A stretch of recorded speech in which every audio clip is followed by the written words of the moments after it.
This is Daniel Poppy, host of How to Write Good. Thanks for listening to the following broadcast on Public House Media. This is Emily, host of Beauties and Headcanons here on Public House Media. Thanks for listening to the following broadcast on Public House Media. Once you're done with this episode, I hope you'll come and check out my show, Beauties and Headcanons, where we talk about nerdy theories, games, TV shows, books, movies, you name it. We're here to talk nerdy to you. A new show comes out every Friday. Don't forget to subscribe on iTunes so you never miss an episode of Beauties and Headcanons. Thanks again for checking out the following broadcast on Public House Media.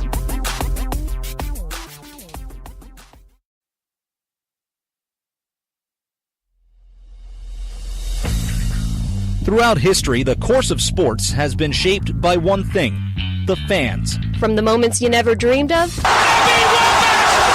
saved the USA's life in this World Cup. Paul, the runner, loose ball, it's good. Gonzaga, the slipper still fits. To the moments that still give you nightmares. Behind the bag, it gets through Buckner.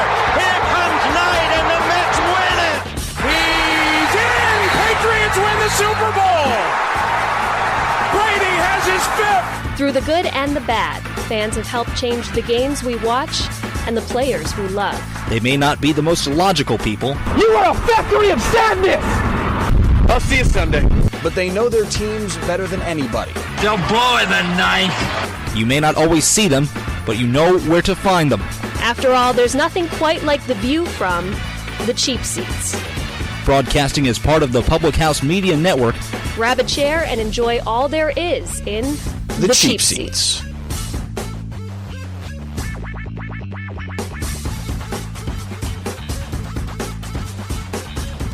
Good morning and welcome up into the cheap seats. I'm Baxter Colburn alongside Matt Coyne. Happy Friday. It's been a beautiful week here in the great state that is Wisconsin. We're in northern Wisconsin, but holy cow. Matt, good morning, sir. How are you doing today? Good. How about you, Baxter? Not too bad, sir. Not too bad. When it's warmer in the cheap seats, I'm more inclined to stay for the entire game as opposed to when it's cold. I'm usually the first one out by halftime. Be like, I'll watch the rest at home. But yeah, this is beautiful. It's great weather we've been complain. having. I feel like an old man. Oh, the weather here has been, we've been having lovely weather. But for real, though, like when you live in Wisconsin and it is normally like negative 1,000 when it's any time above, you were grilling this week, for goodness sakes. Yeah. It was 50 degrees, and that terrifies Florida people. Be like, what, 50 degrees? Go inside, man. People were driving with their windows down and saw windows open in the homes, and it's supposed to snow today.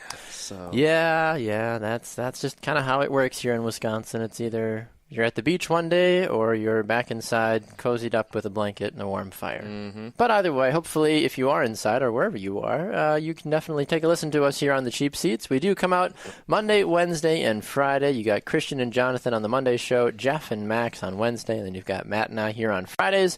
We are going to have our very first guest joining us today as well, too. We're really excited. Jake Holmes with Pittsburgh Hockey Now will be here. We're introducing a new segment called Calling Home, where you and I, we're going to trade off every week, calling back to an area that we are from, the teams we support, and just checking the pulse of the fans and the community. So we're going to Pittsburgh this week. So that's going to be exciting. Yeah. How do you know Jake again, too? We played softball, church softball together for a few classic. years. Yeah, and you get to know people really well when you play it. So. Of course. No, that makes total sense. Jake's a huge power hitter. There you go. Not much of a fielder, though. We got the power. Hey, everyone's got their strengths. I was always the way better outfielder than I was the hitter. So that's just the nature of it. As we go through the show, though, of course, we want to remind you that we are available on iTunes, Google Podcasts, and on thephmedia.com, and much more info can also be found by checking out Public House Media on Facebook and on their website as well, too. And don't forget the cheap seats. We have our own Facebook page as well, too, where we have daily poll questions and interact with our fans on a daily basis. Just look for the Cheap Seats Sports Podcast on the Facebook. All right, time for our quick headlines from the week. I think this is always a great time for us to be able to take a look around the sports world and see what exactly has transpired. And there's been some interesting and some cool things, I feel like, that have been going on this week. First and foremost, I want to talk about this because we're here in Wisconsin, so it affects the NFC North. But apparently, Kirk Cousins is being heavily rumored to go sign with the Minnesota Vikings. I like the idea because I think Minnesota, really nothing against Case Keenum. He's a great did what he needed to do, but when they really needed a quality quarterback, Case Keenum wasn't there. But I feel like Minnesota as a whole wasn't there when it came to that final game of the playoffs either. So yeah, I think Kirk gives the Vikings that final piece, in my opinion. Yeah, I agree. I think it would be a great move for the Vikings, and I think it makes sense for Cousins as well. I mean, you look at kind of the front runners. We have the Jets, Browns, Broncos, Vikings. Redskins aren't going to. I think they already came out and said they're not franchise. No, they don't. So yeah, it's not. But I've heard this earlier in the week as well too. I heard this back on Wednesday. I was listening to Dan Patrick on my way to work, and he was saying that there's a strong possibility that Kirk will get a full guaranteed deal. So you know how you can get a $100 million deal, only 60 if it's guaranteed. He's like, there's rumors that Kirk will get a full guaranteed deal. So if he signs for $100 million, he's going to get it all, no matter where he signs. Yeah, I heard that with the Jets. They said the Jets he'll make the most, but if you're Kirk, though, you don't want to go to the Jets. Yeah, I mean, Vikings, look how close they are. I mean, let's be honest. Browns, he's not going to go there. He's not. I mean, he could. I don't think he would want that. No. Well, we have someone else that might go to the Browns, but I want to skip ahead. Yes.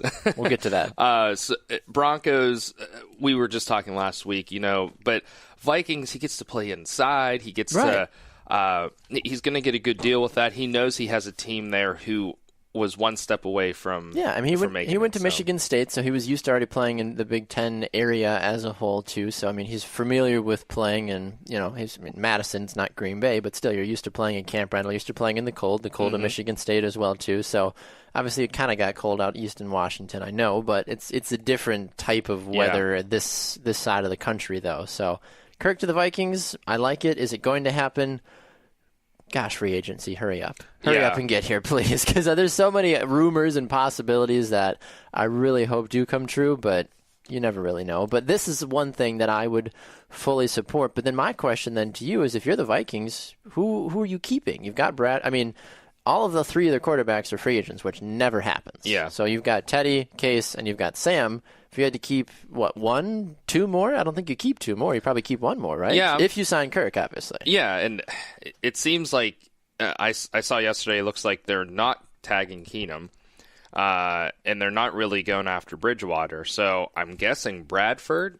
But then that's the injury issue. I mean, Sam and Teddy both have one good ACL between the two of them. And that's the thing out of the three. Nothing against Sam Bradford. I'm just saying, why wouldn't you keep Keenum? Yeah. But it looks like they're going to have to tag him if they do that, which I don't think they're going to want to have a franchise-tagged player sitting the bench. No. So. Yeah, it's definitely getting interesting right now. And we see Ian Rappaport as well, too, say, with the March looming and some murkiness around the Vikings quarterback Teddy Bridgewater's contract, he's expected to be a free agent.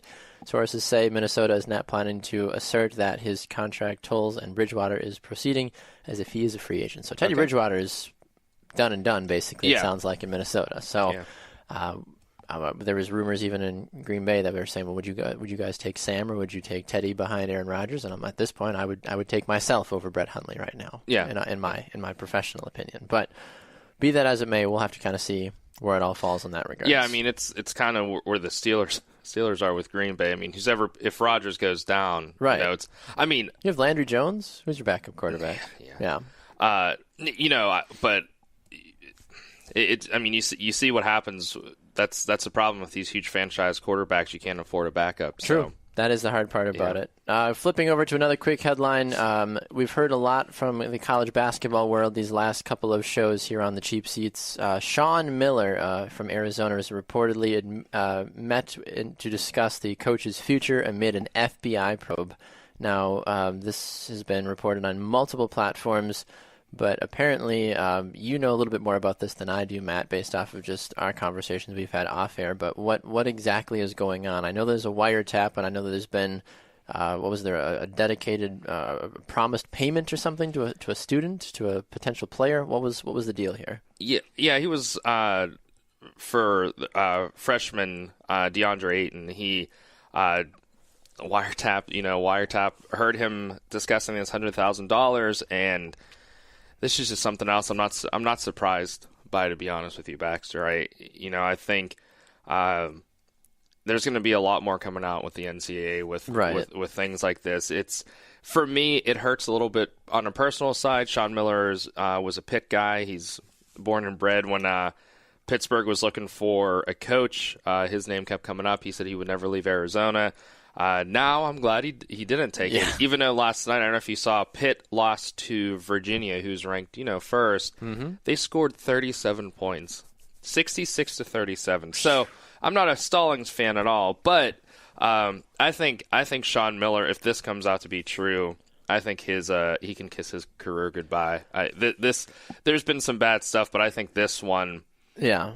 But is he the only one who's done it? I don't think so. I don't think so, no. And I think this is the ridiculous part about this as well, too, is that, I know this is not nearly as big in terms of what the other scandals are that we've seen from Rick Pitino and others as well, too. Correct. But reading this part here, that ESPN's Darren Rovell said that Miller would still collect $10.3 million of his $12 million he's owed over the remainder of his contract if Arizona were to fire him for just cause. So at this point, if I knew that I was going to get fired from my job today and I was going to still get $10 million, my human sinful side is like, well, sure, go ahead. Obviously, yeah, you want to coach, you want to be able to help develop kids and try to compete for a national title. But if you can walk away with $10.3 million for getting fired, I don't know if you've ever been paid after you've been fired for work you're no longer doing. I know I certainly have. Yeah, I haven't. I wish I had that. Yeah, right. Exactly. I would take $10 after. I'd be like, there you go, buy yourself a sandwich. Like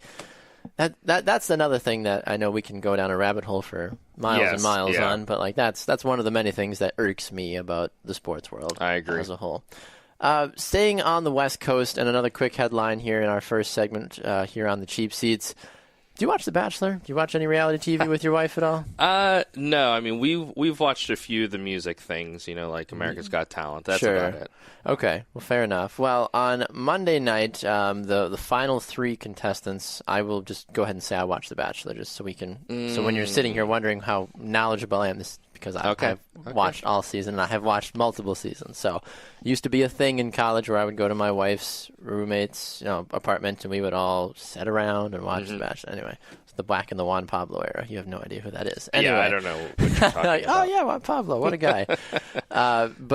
So briefly on Monday night, there was a part of the show where one of the final 3 girls that is dating the Bachelor, her ex-boyfriend showed up. They were down in Peru, and he flew to Peru and showed up to try to win her back. And he is apparently the current strength coach for the University of Stanford. He's a good-looking guy, very, very strong, very good-looking guy. They dated apparently for 7 years back in the day, and I wanted to phrase it to you in this way, Matt. Is this a boss move, or is this a soft move going down to Peru to try to ultimately win back the girl of your dreams that you spent 7 years with? But they've been broken up for a year before this gal went on The Bachelor to pursue other things. But how do you read into this situation? Who leaves and flies all the way to Peru? I want to know how we found out about this, first of all, because they're usually pretty secretive about filmings and everything, and all of a sudden he just shows up. This seems a little strange to me. Well, and that's my first reaction is, if this is not staged, if this is legit, I am on the side of this. This is a sad display for this guy. Yeah, I agree. You're going to be on TV. You're going to come off this way, and maybe he was hoping to come off differently. But and obviously I have not seen it, but I'm kind of seeing a meme here of it right now. But I feel bad for the guy. 7 years is a long time in today's world. So I'm sure he's hurt. I'm sure he doesn't want to see his ex-girlfriend on a reality TV show with another guy. No, so. I would completely agree. And yeah, there's even a quote too, it looks like, that was said from The Bachelor. It says, "I feel like you live your life in a movie as well too." So the whole thing seemed to not go well, obviously. So this coach Ross is now left just sad, unfortunately. Well, I hope he had a good vacation down in Peru. Yeah, Peru's beautiful from what I've heard. So, oh my gosh. But anyway, something that is just kind of funny that makes you chuckle about everything. Last thing we want to hit on our quick headlines really fast is there was a great meme circulating around that you wanted to share, and we'll have to share this on the Facebook page later too. Yeah.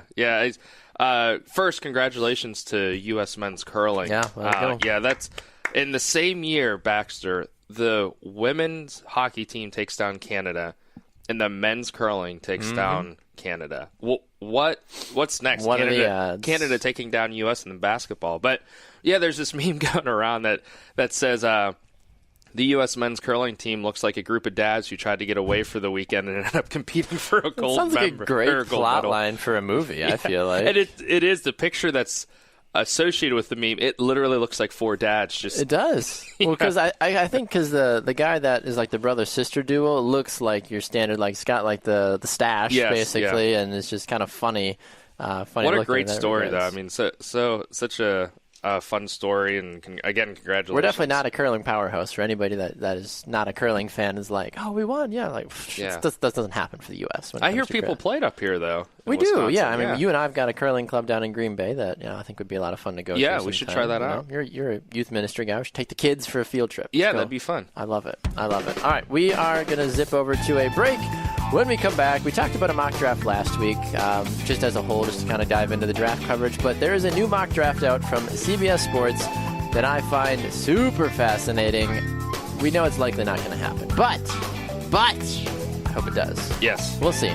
Talk a little bit about it and see if we have some luck with our predictions as well, too. We'll be back in just a minute. It is the Cheap Seats here on Public House Media. Stay tuned.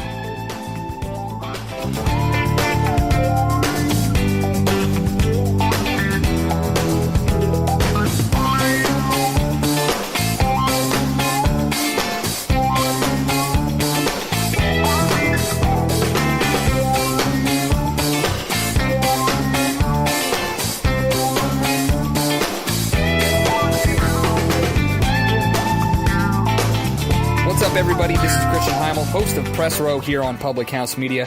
Thanks for listening to the following broadcast on Public House Media.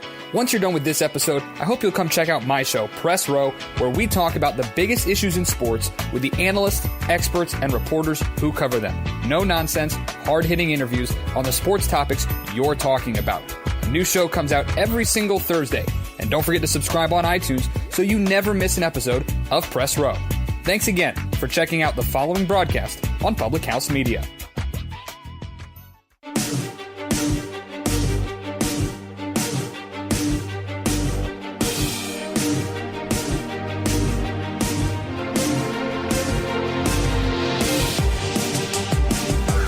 Back up into the cheap seats here on Public House Media. I'm Baxter Colburn, and that's Matt Coyne, hither and yon. Seat next to me with a drink in hand. Absolutely. Yum, yum. Yeah. That's what we do here early in the morning, I guess. But, all right, Matt. So you enjoy a good mock draft, a good prediction article, a good make you think, maybe say the whole what if sort of thing. Did you check out the What If Sports website, by the way? Oh, yeah. Did you go down a rabbit hole? I told a friend of mine and my brother about it, too, and they both were very upset with me. They're like, why? Why would you do something like that? Like that. It is. It's one of those things that it just kind of bothers you. You're like, but why would you do that? Yeah. That was not a very nice thing for you to say. Yeah, I love mock drafts, though. The sillier they are, the better they are. Or the less realistic they are, the better they are. It's like if we can get to where reality is what you can do in a game of Madden, I feel like you're doing something right. Yes. And I think we've got there a couple times, but there's a new article out from CBSSports.com, and they have a prediction that I think, honestly, without even just wanting it to happen, I think it makes a lot of sense. And I could be on an island here, and feel free to push me off my island if I am. But this article is stating that in the first round, that the Cleveland Browns would trade their first and their fourth overall picks, and they would get 4 total picks. They would get the first, the fourth, the 33rd, and the 35th overall pick for Andrew Luck from the Indianapolis Colts. What? Yeah, That's a lot of picks. I can't jump on board with this. You don't see this happening? Does it make sense for the Browns? Yeah, absolutely. I like Andrew Luck, don't get me wrong. But I mean, I don't think he's worth 2 top 5 picks and then 2 high second round picks, that, and on top of that, it gives the Colts the first, the third, and the fourth round, or first, third, fourth overall pick. I mean, what a win! I think that would be great for the Colts. I think you're looking at two organizations that are desperate to rebuild, and this is a good way to go about doing that. I mean, the Browns. The guy missed the whole entire season and some of last season. Like you said, I would love to see this happen. I think it would just be awesome to see, but I don't see how this would happen. And I'm interested to know how he came up with this idea. I would be interested as well, too. And the article does a good job of kind of detailing everything, but the big argument that's being made here that I think is a valid point and something that I think we often overlook. I think when players get to such a certain standard, we often overlook the injuries, we overlook the inconsistencies at times as well, too. That's what I'm guilty of that as a fan of Aaron Rodgers. People are guilty of that of Tom Brady at times. Any quarterback. Andrew Luck, I think, was this lauded, so amazing player for such a long time, and then he gets hurt, and now people are just expecting him to walk back on the field and just be amazing again. And that's not realistic. That's just not going to happen. And he's 29. He's still young, but when you have massive shoulder surgery and you miss the entire season, I don't think you can come back and be the same person. I just don't see that being realistic, honestly. Yeah, and Brinson says in here, he says the Browns have even less knowledge about Luck's health, and there would need to be a bevy of physicals for this to even happen, which I didn't even think of that. I mean, they could go through all this, and is he going to even pass a physical, which would then just reverse all of this, and that's the thing. When I guess if I'm the Browns, I'm thinking, okay, this is even an issue. This, we have to worry about this. Well, who do you take then in that regards? Then, if you're Cleveland and you're sitting in this position right now as a whole, you're saying, do we give up? Number one, I would feel as though Indianapolis would be even fine with half of this. Yeah. I feel like if I was Indy, I would say, give us number one and give us your number 1 second round draft pick. You don't need 4 picks. Yeah, that seems like a bit of an oversight to me. Yeah, and are any of these quarterbacks on this board better than Andrew Luck? No, I don't think so. But even a not healthy Andrew Luck. Exactly. But the thing is that the Browns have so many holes, and what I'm thinking is, you give up all those picks of those holes you could have fixed when you can take a chance on one of these quarterbacks, and one of them may will hopefully work out. But you're taking away 4 picks, and you're filling one hole, but you still have all these other holes that you need to fill. And I know it's all about the franchise quarterback. I know it's all about getting that that position filled, but it's not going to really help you much when you have nothing around them. And that's the thing. The hardest part about this as well too is because if I'm Cleveland, and I think we're going to have to make this a segment at some point, is how do you fix Cleveland? I feel like if we go out and you pick some of the players that are available free agents, we may have to go out and do that. You obviously, as a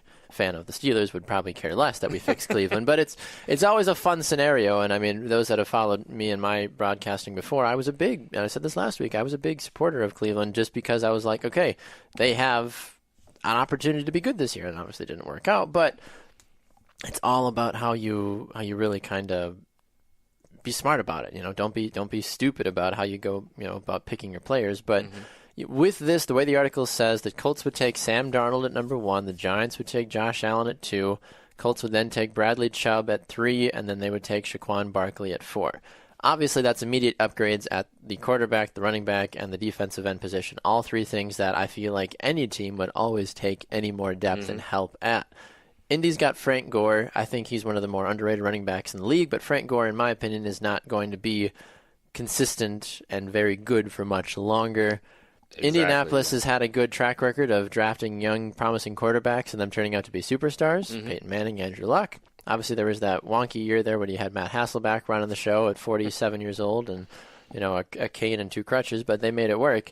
But think about that, though, and I think that's one thing people overlook about teams like Indianapolis and New England and other teams like, I think those are really the 2. Yeah. Because then you talk about Green Bay as well, too. It's like, well, they went from, you guys went from Favre to Rodgers. Like, well, of course you were going to have success. Well, I'm like, well, yeah, New England went from Drew Bledsoe to Tom Brady. Yeah.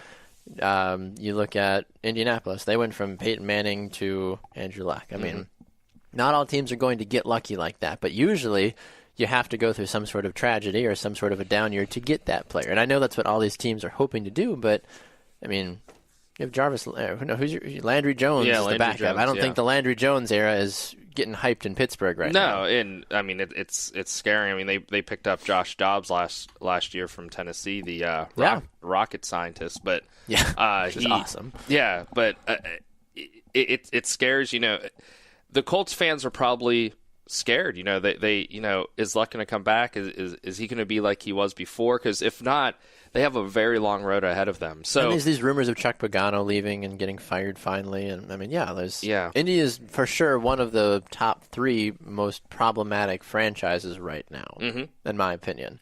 I still always get surprised when I see the Denver Broncos at number 5. I just don't think that they had that bad of a season, and then I'm like, oh my gosh, like they were bad.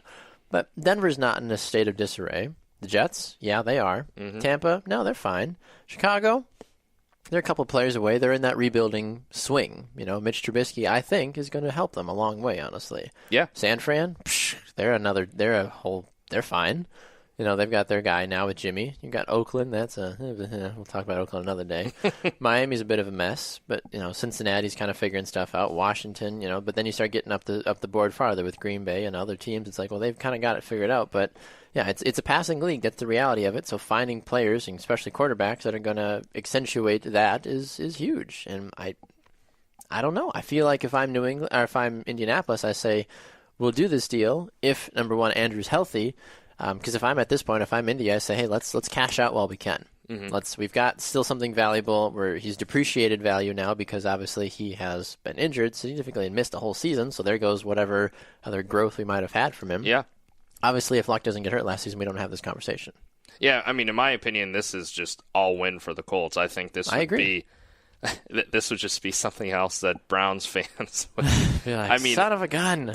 Did you see at the end of the season they actually had a parade. I did see for this. the Browns for their own 16 season. And some players were all about it. Others were like, "That's cruel." It is. But yeah, I understand that. But I think this would just be another thing that if I was a fan of the Browns, saying, "Are you kidding me? You just gave up 4."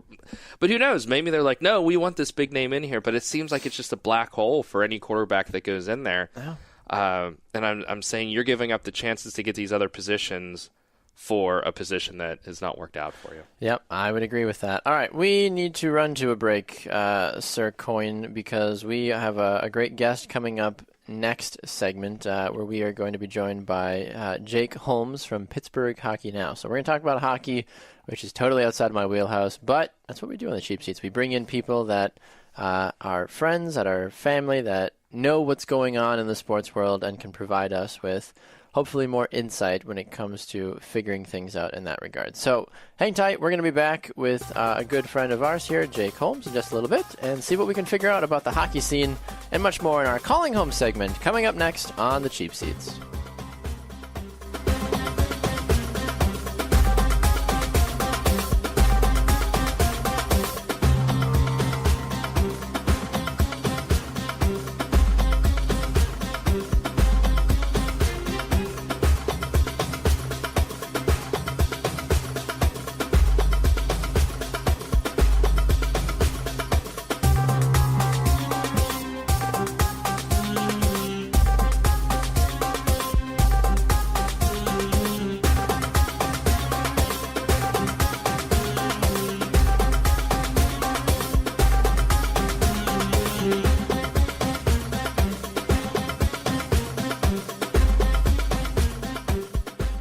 This is Kim Meyer, host of Choose to Rise, here on Public House Media. Thanks for listening to the following broadcast on Public House Media. Once you're done with this episode, I hope you'll come check out my show, Choose to Rise, where we talk about positive mindsets, uplifting content that just helps you improve your life overall. A new show comes out every Monday, Wednesday, and Friday in podcast version, or you can catch me live on the Public House Media Facebook page every weekday or morning around 6:45 Central Standard Time. Don't forget to subscribe on iTunes so you'll never miss an episode of Choose to Rise. Thanks again for checking out the following broadcasts on Public House Media.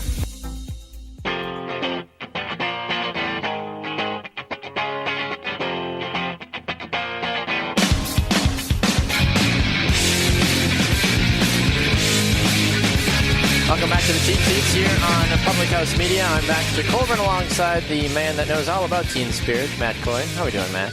Great. See what I did there? Yeah, I like that. Yeah, that was good. Teens. Yeah. Teen Spirit. Anyway, too bad. All right, anyway, here we go. It's Friday. We can have some fun here on Fridays here on the Cheap Seats, of course. And as we mentioned, we are introducing a new segment on Fridays called Calling Home, where we are going to take time to call back to the areas where we are from. You're a Pittsburgh sports fan. I'm a Wisconsin sports fan, so we're in Wisconsin, but don't read too much into it. Anyway, either way, we are going to take time each week to call home and check in with someone that's got the pulse of the area. And this week, we are going to Pittsburgh. This week, I conceded Pittsburgh this week to you, and we'll hopefully stay here in Wisconsin next week. But we're going to chat with not only a good friend of yours, Matt, but a man that is very acclaimed for his work for Pittsburgh Hockey Now. It is Jake Holmes, and he joins us here on the Cheap Seats. A very good day to you, Jake. Welcome inside the program, sir. How are you today? Hey, pretty good, man. How are you? Thanks. Yeah, absolutely, man. It's great to have you on the program today. We're excited to see what you have to offer us. Yeah, Jake, how's it going in the Berg today? Man, I'll tell you, Matt, it's rainy. It was beautiful 60s here the last week, but it's going to snow tonight. So, so yeah, there's like that. Us. Yeah, it's the same. Yeah, I heard you guys had like a couple days in the 70s last week, and then it snowed. So yesterday we were at 50 here, and it's snowing today. So, but how's Sydney doing? How's everybody? Jake has a cute little dog named Sydney, named after Sidney Crosby. Of course. So. Well done. Oh yeah, she's doing great. She got one heck of a workout out yesterday. We went to the park yesterday morning, so she's still pretty tired out from that, but she's doing great. Great. Well, Jake, I wanted to have you on to talk about this crazy trade deadline that the Penguins had. Can you tell us a little bit about how obviously the big trade came to be, and just a little bit about what you thought about the trade deadline? Sure. I mean, obviously the trade, you're alluding to is the 3-team trade where the Penguins acquired Ottawa center Derek Brassard. But yeah, Derek Brassard, it's really a heck of a pickup, really. I mean, the Penguins have been trying to upgrade the third-line center position really since June, since they knew Nick Bonino was going to leave. But, of course, it resulted in losing your top goalie prospect. It resulted in you losing a first and a third-round pick to Ottawa, as well as Ian Cole, which was a huge part of the last 2 Stanley Cup teams, as well as losing enforcer Ryan Reeves and fourth-round pick to Vegas. But, hey, I mean, the Penguins needed to upgrade that third-line center. It's been their goal for almost a year now. And really, it all started on Thursday. The NHL actually rejected the trade at first because of cap-related issues, with Vegas retaining 40% of Brassard's salary. He'd go through Vegas. They'd retain 40% of his salary. Really a confusing trade, but really what ended up doing it was Ryan Reeves and that fourth going to Vegas in exchange for 40% of Brassard's salary. Really, Vegas's role in this was to keep Winnipeg from getting them, because one of their biggest competitions out west, the Winnipeg Jets wanted him and were pushing hard for him, so that's why Vegas got involved. But yeah, I mean, it was one heck of a trade. Losing Ian Cole is huge, I think. It's gonna really leave a void on that blue line. And we kind of saw that over the last 2 games. Yeah, when I saw Reeves go to Vegas, I was confused. So I'm glad you made that clear, because losing Ian Cole, I was a little worried about that. And as you said, you've been able to see that the last 2 games. How would overall? So I mean, this is great. I love that. Jake, we have a host on Wednesdays that is a huge Caps fan. So you guys are going at it. Oh my goodness, you missed something. You missed this banter, Jake. Holy cow! Yeah, Max was throwing fire. Yeah, he was not happy with it. So I had to make sure I said something about that. But he was upset that teams keep helping the Penguins. But this wasn't really helping the Penguins. This is Vegas helping themselves, which is great. So how would it's kind of an oxymoron when you really think about it. Anyway. Yeah. How would you grade, Jake? How would you grade the Pens this year in their trade deadline? Let's give them an A, B, C, D, F kind of thing. And do you think they filled the holes that they needed, or do you think they just created more? So I would say an A, but I'm going to go with an A-. I think Derek Brassard, he's the most talented third-line center in the NHL now. I mean, there's not really much question about that, and they have a 4-center model with Sheahan on the bottom pivot. But yeah, I mean, the A- comes because I just don't feel like Matt Hunwick is a viable option, at least right now. He and Jamie Alexiak have not had great chemistry over the last few games since Ian Cole has really been out. Mm-hmm. And Alexiak and Cole were working well. And really, I'll tell you too, guys, that I think every NHL team, if they want to win a Stanley Cup, needs somebody to, as Dan Kingerski, one of my colleagues at Pittsburgh Hockey Now, says, they need someone to bleed, someone that's willing to go down and take a shot off the chin, that's willing to lose some teeth, if you will. And that's what Ian Cole brought to the table. I mean, he didn't score. Yeah. He didn't score any more than 5 goals ever. Maybe 10 points. But that's what he brought to the table for you. And I think the Penguins are going to maybe miss that. A lot of people like Alexiak for that reason, willing to drop the gloves. But I think Ian Cole is a big void. Now, he's not Paul Coffey, but I do think that it's going to be. I think it could be an issue moving forward. Talking with Jake Holmes from Pittsburgh Hockey Now. So, Jake, we've heard about the injury to Murray. What are you hearing about it on your end? Do we have a time framed at all? Do we know what it could be? Is it the standard upper body, lower body injury? Do we know any more than that? That's the most hockey thing I love about the sport is that, it's an upper body injury. He lost his arm. Now it's an upper body injury. What are your thoughts about this, and does this injury concern you at all for the Penguins moving forward? Sure, yeah, and you have a head cold. It's an upper body injury, Exactly. but yeah, it is a concussion. It is a concussion. He took an Olli Mata slap shot off the head. In practice 2 days ago, which Olli Mata's got a heck of a shot. So yeah, it is a concern right now. But the silver lining here is the Penguins have 2 really good young goaltenders that they can call up and down from Wilkes-Barre, Casey DeSmith and Tristan Jarry. Tristan Jarry, he's been pulled in 2 of his last 6 games, but he's very Marc-Andre Fleury-esque, very athletic. And really with Jarry, I feel as though he's just a natural born starter as a goaltender in the sport of hockey, which those guys are neurotic. They have to be playing almost all the time. It's tough for Jarry to come in, do some spot fill-ins, but they're both up right now, and obviously, hopefully, Murray, man, what a rough year he's had. But with losing his dad and everything, but hopefully Murray can come back. He's obviously the guy, but Sullivan and the whole organization really trust Smith and Jarry. Great, yeah, I haven't got to watch too many Penguins games out here, unfortunately. They don't carry them out here, Jake. I don't know why. But I haven't figured that out yet. Yeah. Well, thanks for all your input this morning, Jake. Can you tell us? Are you on all that social media and where we can find these days? Yeah, where we can find your articles and all that. Sure, of course. Twitter handles to follow. Of course, mine, not Jake Holmes. It's NOT Jake Holmes. It's a parody account, must be. But you can also follow Pittsburgh Hockey Now, best Pens coverage in the city of Pittsburgh, and we're also starting to branch out with Tampa Bay's emergence too, and starting to follow and cover some other teams as well. So yeah, not Jake Holmes, Pittsburgh Hockey Now. Be sure to check us out. Jake Holmes, a pleasure, sir. Thank you for stopping by the Cheap Seats today, sir. We look forward to having you back in the future. Awesome. Sounds good, guys. Thank you again. Yeah, Absolutely. Thanks, Jake. Have a great day. We are going to run to a break. When we come back, Philadelphia. We're staying on that West Coast or East Coast. I don't know where we are. You know where we am. Their marketing is strange, but possibly fascinating. They're trying to make something happen. Yes. And I think I like it. Me too. We'll talk about it right after this. The Cheap Seats here on Public House Media. Stay with us.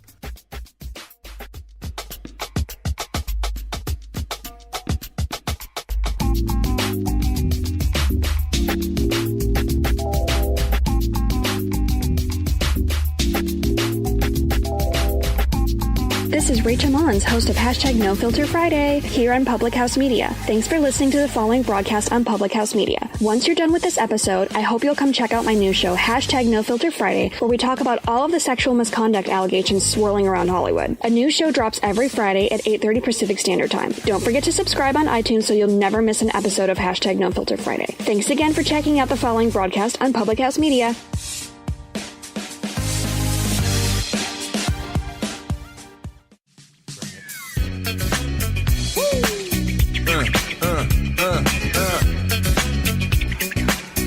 Welcome back up to the cheap seats here on Public House Media. Alongside Matt Coyne, I'm Baxter Colburn. Reminder, the show comes out Monday, Wednesday, and Friday at 6 a.m. Central Time.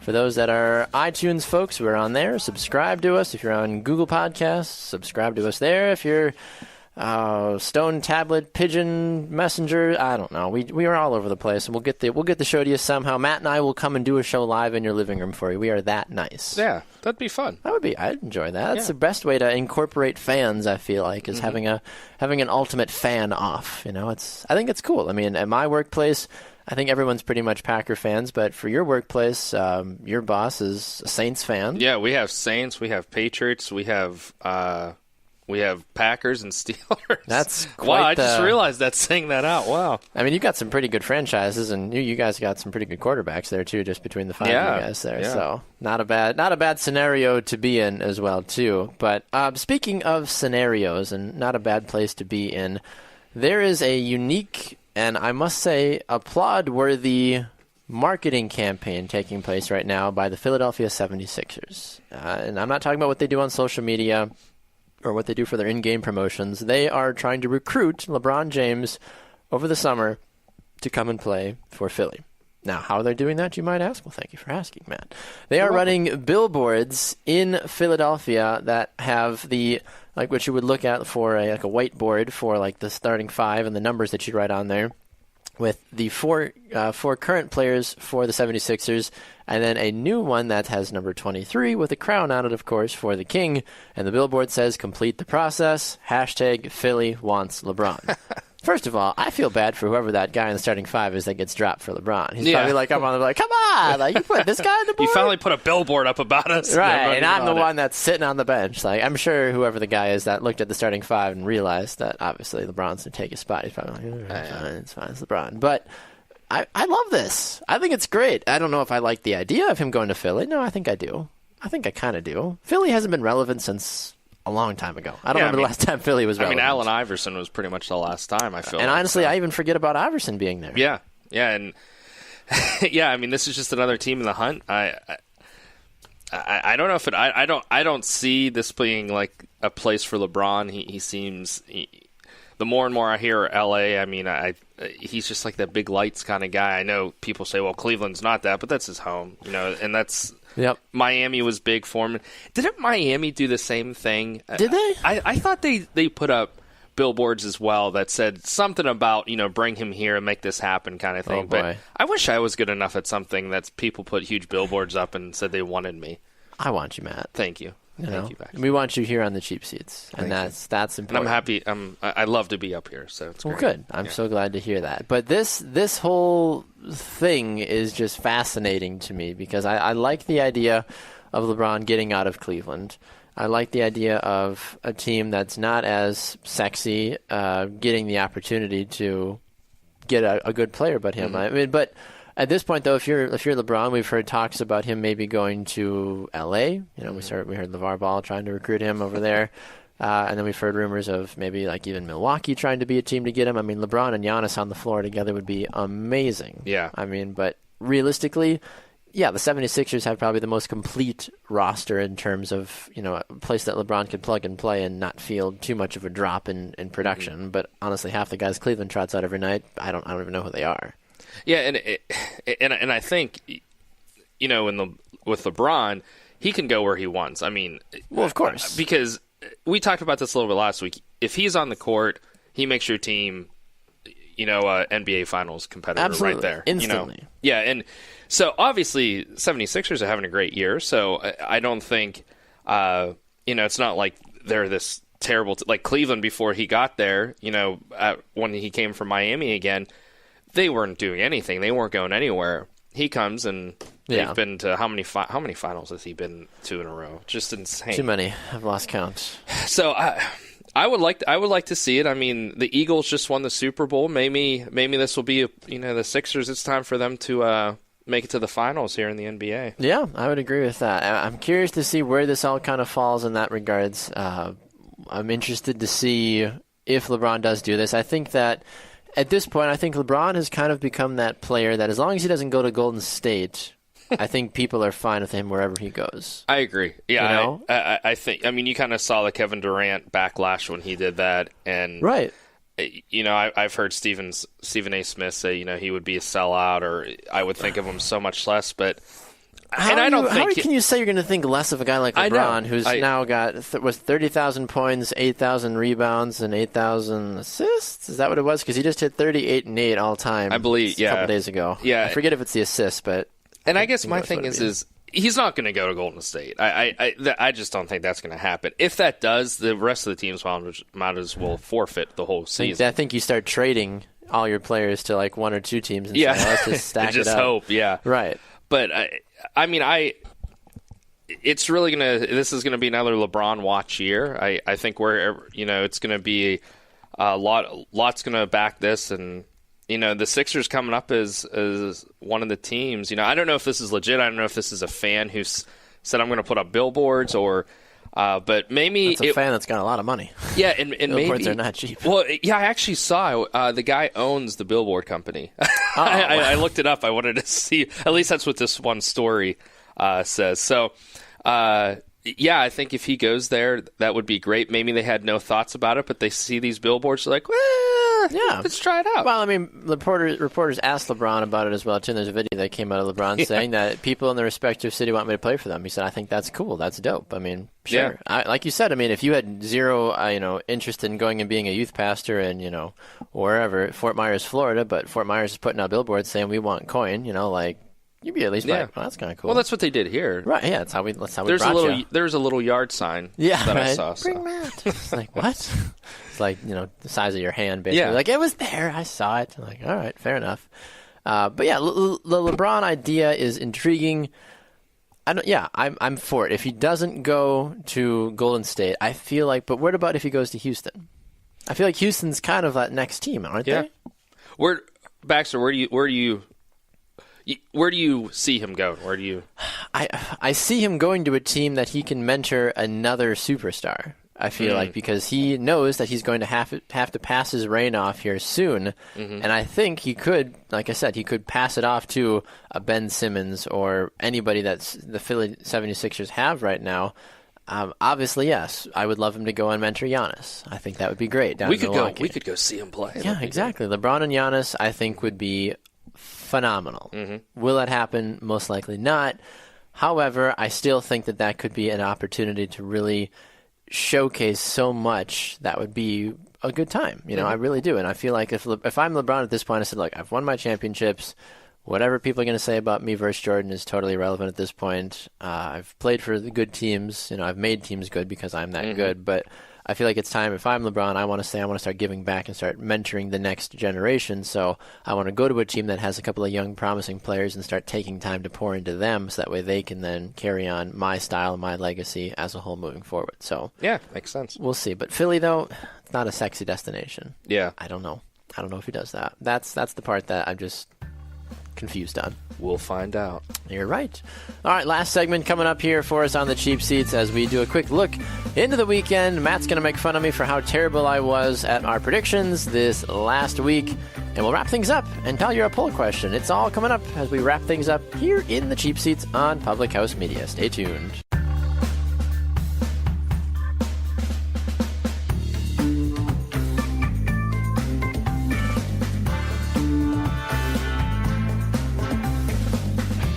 This is Ezekiel Drews, host of Podcast, a Star Wars story, here on Public House Media. Thanks for listening to the following broadcast on Public House Media. Once you are done with this episode, I hope you'll come check out my show, Podcast, a Star Wars story, where we talk about anything and everything Star Wars.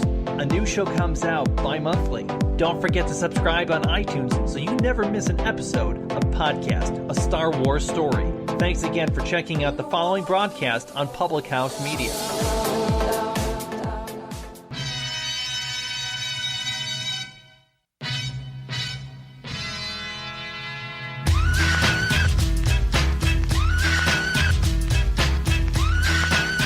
The weekend right around the corner. We're jumping around here up in the cheap seats. I'm Baxter Colburn, and that's Matt Coyne. Woo! Had a fun time today so far, Matt. It has been. Jumping around. Don't spill your beer. Careful. Goodness. Jeepers, man. Up here in the cheap seats. Having a good time here on Public House Media. We are broadcasting on iTunes, Google Podcasts, Spreaker.com, thephmedia.com. Check out our poll question, which we're going to get to in just a moment. We've got two because that's how we roll on Fridays. We're rebels, unlike the rest of the shows. They only do one poll question a show, but we do two. This is going to turn into a thing where we're going to start putting 3, 4, 5, trying to. We're going to just keep outdoing. I wanted to give you a minute though, because we mentioned this because you mentioned this briefly when we had Jake Holmes from Pittsburgh Hockey Now on our show earlier. Mm-hmm. You kind of alluded to there was a small tuffle with you and Max Wolpoff from Wednesday's show about the Caps versus Penguins. Did you want to address this publicly here, just to get it out of the way? Yeah. So on their show on Wednesday. Max is a Capitals fan, born and bred Washington, D.C., which I respect. Mm-hmm. I heard he was not giving much love to the Pens, so I loved that Jake said it wasn't them helping the Pens. It was Vegas helping themselves. And so I think that is just great. And, you know, for those of you who aren't familiar with this Capitals-Penguins feud, the Penguins have had the Capitals' number for years in the playoffs. I mean, Ovi, there was this fight or this debate for years, who's better, Ovi or Sidney Crosby? And I think we know that's not really a debate anymore. It's not really a debate anymore, no. So that was a nice little tuffle. It's Connor McDavid, by the way, if you were wondering. What's that? It's Connor McDavid, by the way. Oh, okay. Yeah, he probably would be great. Oh, my God. Would you imagine him? Wow. But, yeah, so we have a nice little, I hope it's a friendly little rift here. And when playoffs come around, I'm sure the Caps will be playing the Penguins again. So we'll see. All right, time for a quick weekend outlook as we get ready to wrap things up here fairly quickly. Matt defeated me last week in our 5-game pick'em. I went 1-4. He went 2-3 because Matt is a NASCAR whisperer. Yeah, I mean, we both did just awesome. Yeah. I mean, picking 5 games. 10 total, we got 3 right between both of them. But I would just like to just say that, you know, we were talking about the NASCAR pick being your baby. My baby? Well, okay, maybe it was my idea. But, I mean, I believe the driver that I picked, Kevin Harvick, not only finished higher than Joey Logano, he won the race, Baxter. Indeed, he won. I mean, I guess I should maybe we should start a NASCAR show on Public House Media, and I could just do it. So, I mean, if you ever need help with your fantasy NASCAR, let me know. Sounds good. I'm Loves Junior 03 on. No, it's not it. All right, let's look at our 5 games we're picking this week. We've got North Carolina Duke. We've got some spring training Yanks versus Red Sox, some NBA. 2 games. We got 76ers Bucks, Suns versus Hawks, and Major League Soccer starts this weekend. LAFC debuting their ever first game here in the United States, taking on the Seattle Sounders, who are now without Jordan Morris after he tore his ACL. So sad day for Jordan Morris, tearing that ACL. Poor technique, Jordan. You got poor ACLs. Man. So here's how it works. I've got my 5 picks. Matt will give his 5, and then we'll do our poll question and get out of here. So NC Duke, I've got North Carolina winning this one. I've got the Yankees beating the Red Sox. I've got the Bucks beating the 76ers because LeBron's not there. And I've got LAFC beating Seattle, and I have Atlanta beating the Phoenix Suns, technically. Is that where they are? Yeah. Not the it's not like the Coyotes in hockey. It's like the Arizona Hawks. Yeah. Whatever. So the Phoenix Suns. I've got the Hawks beating the Suns. Okay. Who's your 5? I agree with you. Actually, this is crazy. I'm only on 1. Isn't that crazy? Whoa, man. So I have North Carolina. I agree with you there. Okay. I think that'll be a fun game to watch.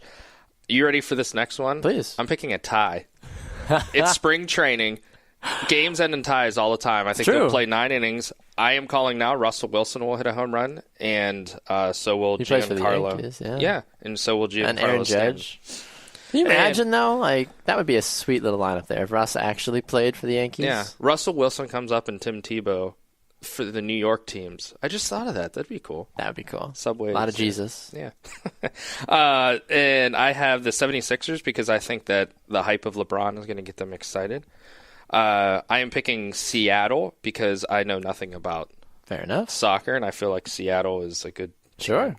And I'm picking the Suns. Both teams have 18 wins, and I just think the Suns are better than the Hawks. That makes sense. These are all really educated guesses, right, on what we're doing. Maybe that's why we finished 1-4 and 2-3. One of these days we'll actually care a little bit more about the games we pick. All right, those are our 5 predictions. As we just previously mentioned, our two quick poll questions for you this week that will be posted on the Cheap Seats Sports podcast on our Facebook page is, does LeBron sign with the 76ers, yes or no? And would you trade a first-round draft pick for Andrew Luck? We've talked about a couple of different variations of what that would look like, but we both kind of voiced our opinions in terms of what we think about that earlier in the show. So let your voice be heard. Comment on our polls. Vote on our polls. Share them. They are all over on the Cheap Seats Sports Podcast Facebook page. Closing thoughts from you, Mr. Coyne. Not much. Just have a great weekend, Baxter. Hey, man, you too. Thank you. Hopefully we'll get some warmer weather. So thank you for listening, everybody. Absolutely. Reminder, you can find the Cheap Seats Monday, Wednesday, and Friday at 6 a.m. Central Time by going to iTunes, Spreaker.com, thephmedia.com, and wherever good podcasts are found. Give us a like on our Facebook page as well, the Cheap Seats Sports Podcast. Coming up on Monday, you've got Christian and Jonathan back at it, and then Max and Jeff on Wednesdays, and hang out with us here on Fridays.